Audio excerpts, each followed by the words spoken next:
आगामी कार्यक्रम प्रायोजित किया है जॉयस मायर मिनिस्ट्रीज के मित्रों और सहयोगियों ने। ये एक बड़ा रहस्य है। आपका दुश्मन कौन है ये आपको पता होना चाहिए और उससे कैसे लड़ना पता होना चाहिए। शैतान आपका दुश्मन है और आप जिस तरह सोचते हैं वैसे उससे लड़ नहीं सकते। ये बिल्कुल उससे उलट है। जब वो आपके साथ मतलबी होता है तो आपको किसी दूसरे के साथ ऐसा होना नहीं चाहिए।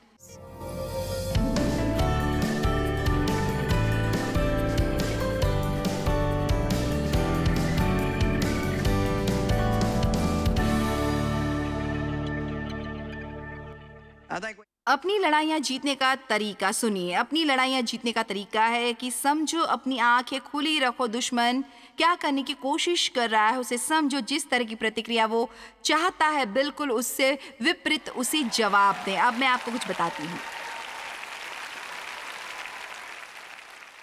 इससे पहले कि आप ये करना शुरू करें, आपके लिए ये जानना बेहतर होगा कि आप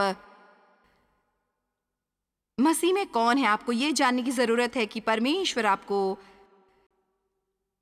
यह अधिकार दे रहे हैं। लूका अध्याय 4:1। फिर यीशु पवित्र आत्मा से भरा हुआ यरदन से लौटा और 40 दिन तक आत्मा के सिखाने से जंगल में फिरता रहा और शैतान उसकी परीक्षा करता रहा। अब इसमें लिखा है कि पवित्र आत्मा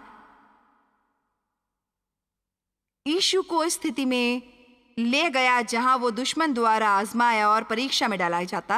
अब मुझे यकीन है कि आप कुछ ज्यादा समझ नहीं रहे, लेकिन आपको पता है कभी कभी परमेश्वर हमें ऐसी परिस्थिति में रहने की इजाजत देते हैं क्योंकि वो चाहते हैं कि हम जीत हासिल करें, जो हमारा विजेता पट्टा हो सकता है, जो बाद में हमारे लिए मूल्यवान हो जाएगा। देखिए, मैं अपने जीवन में इसमें से गुजरी हूं और आप अपने जीवन में इन चीजों में से गुजर रहे हैं और मुझे कुछ जीत हासिल हुई और मैंने अपने जीवन में परमेश्वर की शक्ति को काम करते हुए देखा है। तो मुझे दुश्मन से उतना डर नहीं है जितना 40 साल पहले हो सकता था, क्योंकि मैंने परमेश्वर को काम करते देखा है। आओ भी। इसलिए कल रात में मैंने कहा था कि आपको परेशानी से डरना नहीं चाहिए। हमें मुश्किलों और मुश्किल समय से डरने की जरूरत नहीं है। मुश्किल के लिए अभिषिक्त किया गया है हमें। क्या आपने सुना? हम मुश्किलों के लिए अभिषिक्त हैं। हमारे पास पवित्र आत्मा की शक्ति हमारे भीतर है। हमें कायरता और डर की आत्मा नहीं है। और आप जानते हैं, मैं नहीं कर सकती यार, ये मुश्किल है। नहीं, हम जो भी हैं वो कर सकते हैं जो हमें करना चाहिए और जो कुछ भी परमेश्वर हमसे करने को कहते हैं वो हमें उसे करने की मजबूती और कृपा देते हैं। मुझे आपसे कुछ कहने दीजिए। हो सकता है आप ऐसे बच्चे का पालन कर रहे हैं जिसे संभालना मुश्किल है। खैर, क्या आप जानते हैं, यदि आपके पास ऐसा बच्चा है जो परमेश्वर आपको जो करने की जरूरत है उसे करने की कृपा देंगे, लेकिन आपको अपने शब्दों के प्रति सावधान होना चाहिए और कहते रहना चाहिए, मैं कर सकती हूँ।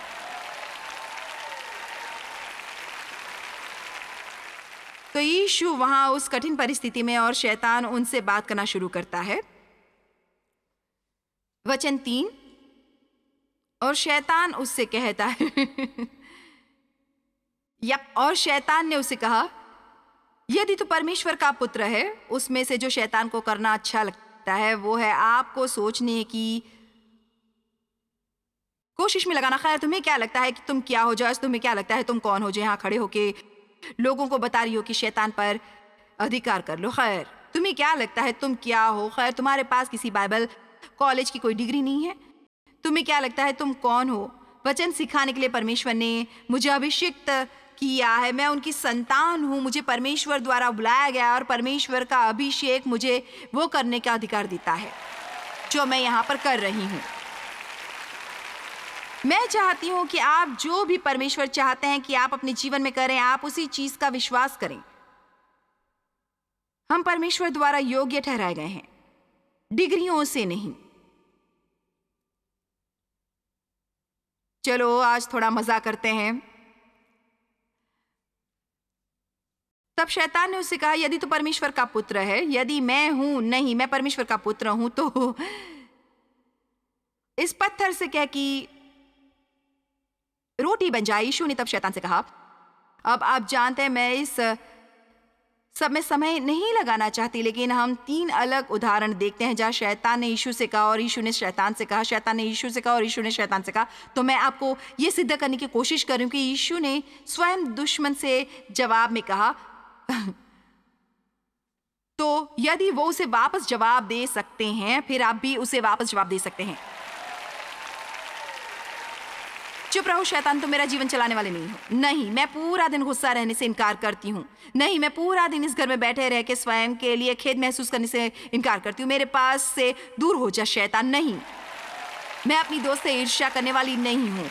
मेरे पास जो है मैं उससे खुश हूँ। नहीं, मैं अपनी तुलना किसी दूसरे से नहीं करूँगी। जैसे वो प्रार्थना करते हैं वैसे मुझे प्रार्थना करने की ज़रूरत नहीं है। मैं वैसे ही करूँगी जैसे मैं चाहती हूँ। मैं एक व्यक्ति हूँ और परमेश्वर के पास मेरे लिए एक योजना है। नहीं,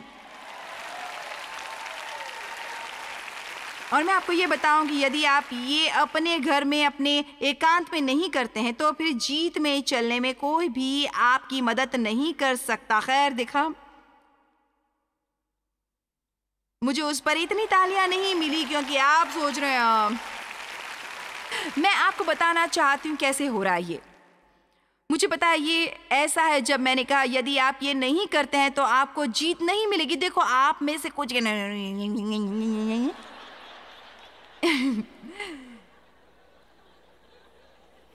ऐसा भी कर सकते हैं। आपके अपने दिल में दृढ़ता होनी चाहिए। मैं शत्रु को वो चुराने नहीं दूंगी जिसे मुझे देने के लिए यीशु मरे, बिल्कुल भी नहीं।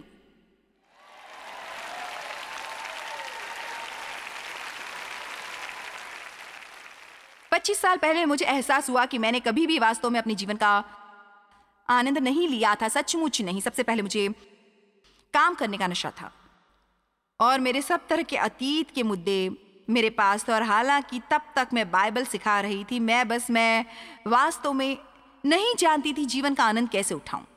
और मैंने शास्त्र वचन पर आधारित अपना मन बनाया। अपने जीवन का आनंद उठाना मैं सीखने जा रही हूँ। और मैं अपने आपको बताऊं, जब भी मैं कुछ मजे का सोचती, शैतान मुझे अपराधी महसूस कराता।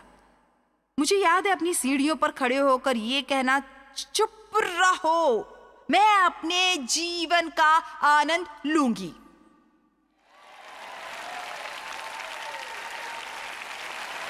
और शायद आप किसी दूसरे का इंतजार कर रहे हैं कि वो आपके लिए वो करे जो केवल आप ही कर सकते हैं। शायद आपको थोड़ी और दृढ़ता प्राप्त करनी चाहिए। शायद आपको अपने पेट में थोड़ी आग की जरूरत है। जब आप घर जाकर ये कहें, यही है, बस बहुत हुआ,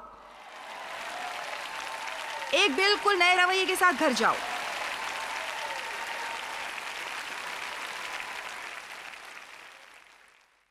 हमारे पास हथियार हैं, ऐसे तरीके हैं जिससे हम दुश्मन से लड़ सकते हैं, लेकिन वे नहीं है जो आप सोचते हैं, पर बुराई पर अच्छाई से काबू पाते हैं।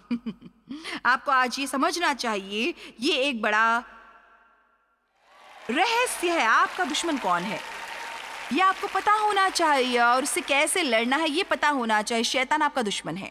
आप जिस तरह से सोचते हैं वैसे उससे लड़ते नहीं है, ये बिल्कुल उससे उलट है। जब वो आपके साथ मतलबी होता है, आप किसी से अच्छा व्यवहार करें, इस तरह आप उसे हराते हैं। जब कोई आपको चोट पहुंचाता है, आप उनके लिए प्रार्थना करें। यदि आप इसे आज समझ सकते हैं, प्रभु दया करे।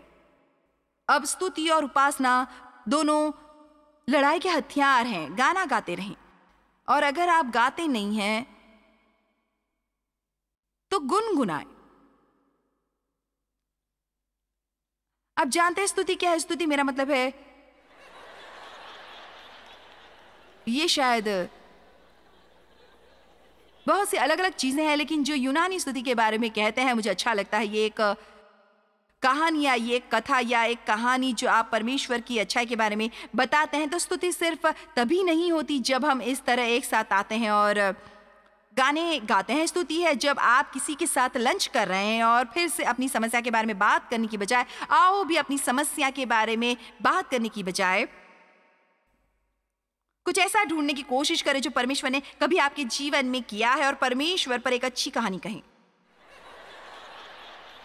यही दुश्मन चाहता है हम करें। वो हमें समस्याएं देना चाहता है और वो चाहता है कि हम उसे बार बार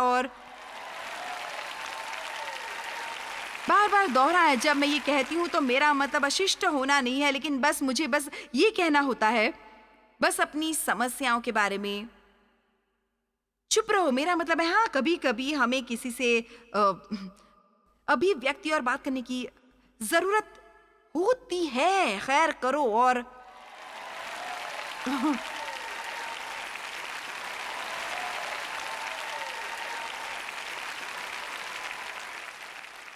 खत्म करो। हर किसी को समस्या होती है और इससे मदद नहीं होती। हम जितना ज्यादा अपनी समस्याओं पर ध्यान देते हैं, वो उतनी ही बड़ी हो जाती है। हमारे पास दूसरी चीजें भी हैं जिनके बारे में बात कर सकते हैं। और आपके बारे में तो मैं नहीं जानती, लेकिन मैं संसार में उन सभी गलत चीजों के बारे में बात करके थक गई हूँ। प्रभु दया करो, मुझे समाचारों से नफरत है। बस जैसे मेरा मतलब है, यदि आप नहीं जानते कि आप मसीह में कौन है, तो आप बस मुख्य समाचार देख सकते हो और अवसादग्रस्त हो सकते हैं। हमें सचमुच समस्याएं हैं और हम उन्हें नजरअंदाज नहीं कर सकते। लेकिन चलो कुछ अच्छी चीजों के बारे में बात करें जो परमेश्वर पृथ्वी पर कर रहे हैं। आमीन। हमें यह करने की जरूरत है।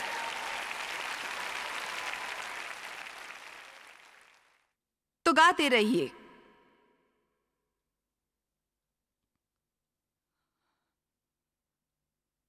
कभी भी अपना कवच कभी नहीं, कभी नहीं, कभी नहीं, कभी नहीं ना उतारें। जो मैंने कहा वो याद रखें। हमारा मल्ल युद्ध मांस और लहू से नहीं, केवल शारीरिक विरोधियों से है। लेकिन हम बुरी दुष्ट आत्माओं से कुश्ती लड़ रहे हैं। वो दुष्ट आत्माएं जो दुनिया पर शासन करती हैं और वे अंधेरों में वास करती हैं और वे हम पर शासन करना चाहती हैं। इसलिए वचन 13, इसलिए पहन लो कुछ ऐसा है जो आपको करना होता है। मैं आज सुबह उठी और मैंने अपने कपड़े पहने। मैंने अलमारी के सामने खड़े होके ये नहीं कहा मुझे आशा है मैं तैयार हो जाऊं। मैंने किसी और के आगे और मुझे तैयार करने की आशा नहीं की थी। मैंने अपने कपड़े पहने। और सुनो, कोई भी महिला आपको बता सकती है कि यदि आप किसी चीज में जिस तरह से दिखते हैं उसे पसंद नहीं करते हैं और आप पहने रहेंगे जब तक आपको सही चीज नहीं मिल जाती।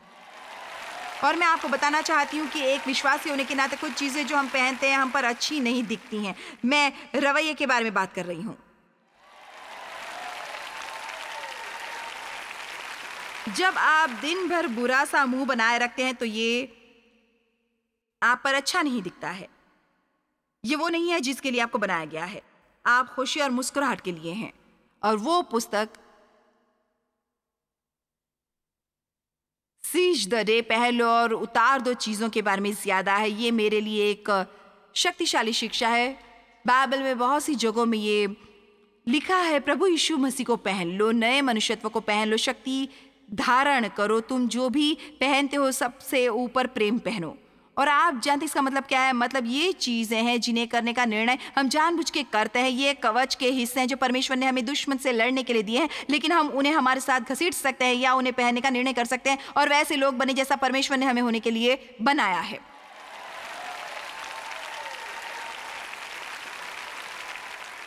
वचन 13, इसलिए परमेश्वर के सारे हथियार बांध लो कि तुम बुरे दिन खतरों में सामना कर सको और सब कुछ पूरा करके ये संकट की मांग अपनी जगह पर स्थिर रह सको। तो आप कह सकते हैं, वाओ, जो आप करना जानते हैं आप अपनी जिम्मेदारी करते हैं, लेकिन फिर आप अपनी चिंता छोड़े और आप अपनी जगह पर मजबूती से खड़े हैं और आप कहते हैं मैं परमेश्वर की संतान हूँ, वो मुझसे प्रेम करते हैं और वो इसका ध्यान रखेंगे और मैं डर में नहीं रहूंगी।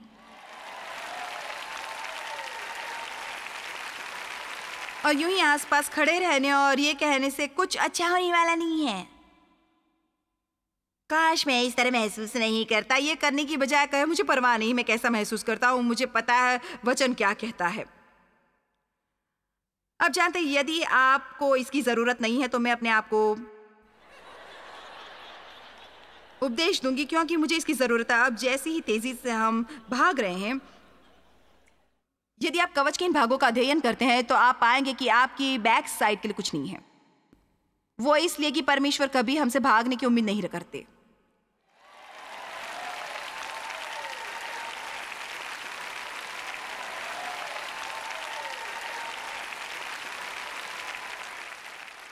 तो यहां हमारे पास क्या है? सच्चाई की बेल्ट कस के बांध ले। इसका मतलब है जब आप लड़ाई में हैं आप इसे पकड़े रहे जैसे पहले कभी नहीं किया। आप अपनी बेल्ट कसते हैं जब आपको लगता है कि आपकी पैंट गिरने का खतरा है। तो सच्चाई की बेल्ट कसने का मतलब है कि आपको इस लड़ाई में अपने विश्वास को खोने का खतरा हो सकता है, इसलिए बेहतर होगा आप इसे कस के पकड़े रहे जैसे आपने पहले कभी नहीं किया है।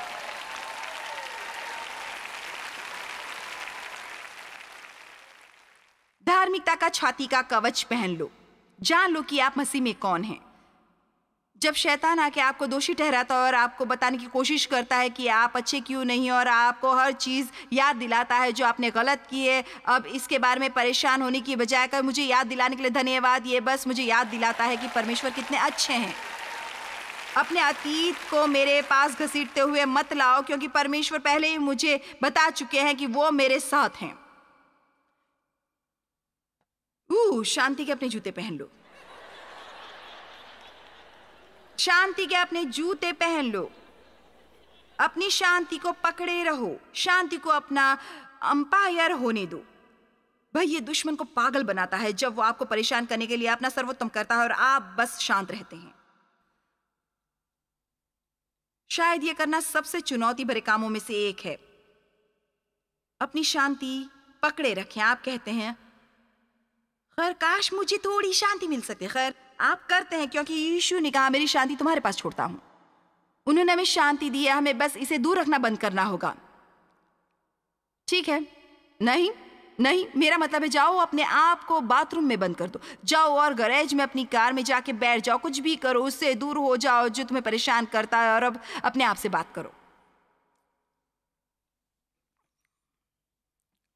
विश्वास की ढाल उठाओ, जिसका मतलब है विश्वास में चलो, विश्वास में चलो, विश्वास में चलो। जब डर आपके दरवाजे को खटखटाए, विश्वास को जवाब देने के लिए भेजो।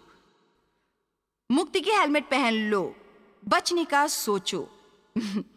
ऐसे व्यक्ति की तरह सोचो जो परमेश्वर की संतान है।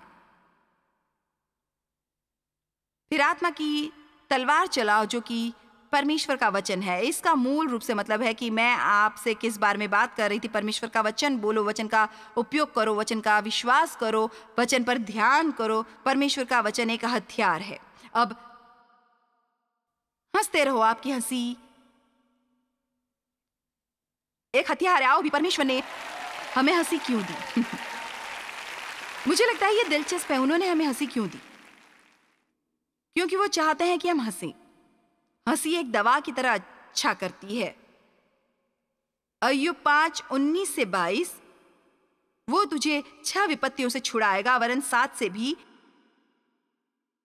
तेरे कुछ हानि न होने पाएगी। क्या तुम वो देखते हो? वो तुम्हें 6 विपत्तियों से छुड़ाएगा, वरन 7 से भी तेरी कुछ हानि न होने पाएगी। आपको एक समय में 7 समस्याएं हो सकती हैं, और फिर भी आपकी जीत होगी। अकाल में वो तुझे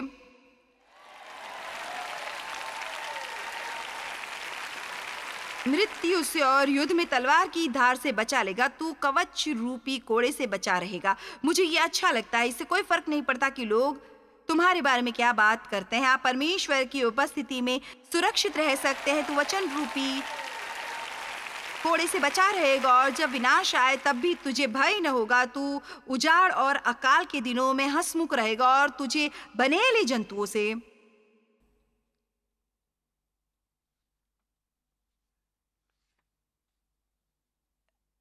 डर न लगेगा। भजन संहिता 2:4 में लिखा है,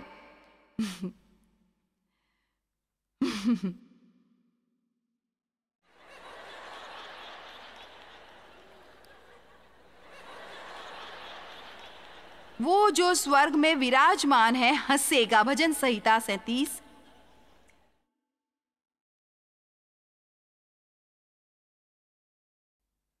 बारह और 13, दुष्ट धर्मी के विरुद्ध बुरी मुक्ति निकालता है। देखा, दुष्ट उन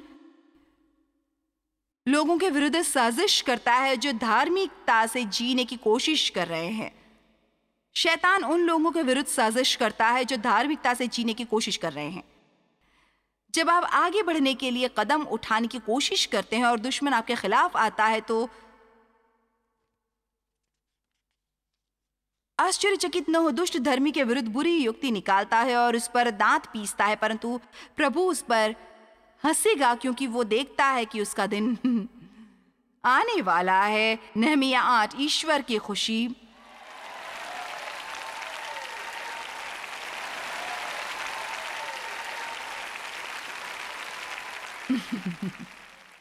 ईश्वर की खुशी तुम्हारी ताकत है। आओ भी हर रोज कई बार पेट भर के हंसो।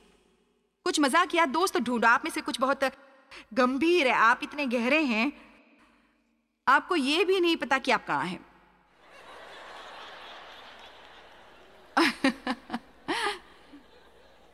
आओ भी चलो थोड़ा हल्का हो जाते हैं। और मेरा मतलब है यदि तुम्हारे पास हंसने को दूसरा कुछ नहीं है तो अपने आप पर हंसो। मेरा मतलब है मैं कुछ हास्यास्पद चीजें करती हूं। मैं तो जैसे देव का मनोरंजन हुआ, हर समय मुझ पर हंसते हैं। मेरा चश्मा ढूंढते वक्त वो मुझ पर हंसते हैं। मैं इसके बारे में गंभीर हूं। हमेशा ज्यादा हंसने की जरूरत है। हंसना वास्तव में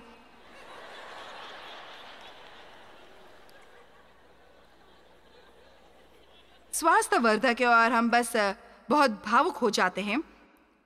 उन चीजों के बारे में परेशान हो जाते हैं जिनके बारे में हम कुछ नहीं कर सकते हैं। यदि मैं इसे सही पढ़ रही हूं और मुझे लगता है कि मैंने आपको पर्याप्त शास्त्र वचन दिए हैं जो स्पष्ट करते हैं कि मैं अपनी तरफ से बना के नहीं बता रही हूं। हंसना, यदि आप परमेश्वर में हंस रहे हैं तो ये दुश्मन को हराने में सहायक होता है। ये ऐसा है, तुम मेरी खुशी नहीं ले रहे हो, परमेश्वर की खुशी मेरी ताकत है। आमीन। यीशु ने कहा, मैं इसलिए आया कि तुम पाओ और अपने जीवन का आनंद उठाओ और बहुतायत से पाओ, पूरा होने और भर कर छलकने लगे। और एक आखिरी चीज जो मैं आपको बताने जा रही हूं, और ये बस वही पुराना साधारण सा कि परमेश्वर के साथ समय बिताओ, मैं आपको बताती हूँ। जब आप अपने साथ परमेश्वर की उपस्थिति में चलते हो तो दुश्मन को पता नहीं चलता कि वो आपके साथ क्या करे। भजन संहिता 91:1, जो परम प्रधान के छाए हुए स्थान में बैठा रहे वो सर्वशक्तिमान की छाया में ठिकाना पाएगा। कोई विपत्ति तुझ पर न पड़ेगी। आओ भी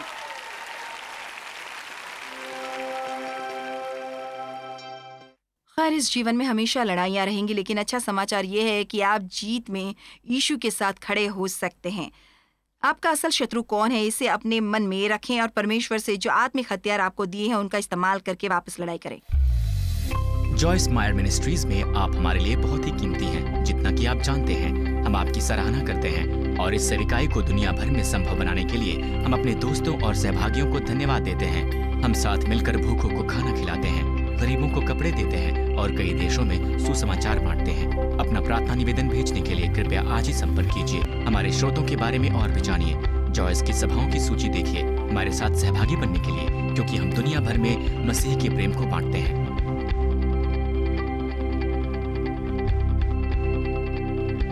इसका खर्च उठाया है जॉयस मायर मिनिस्ट्रीज के मित्रों और सहयोगियों ने।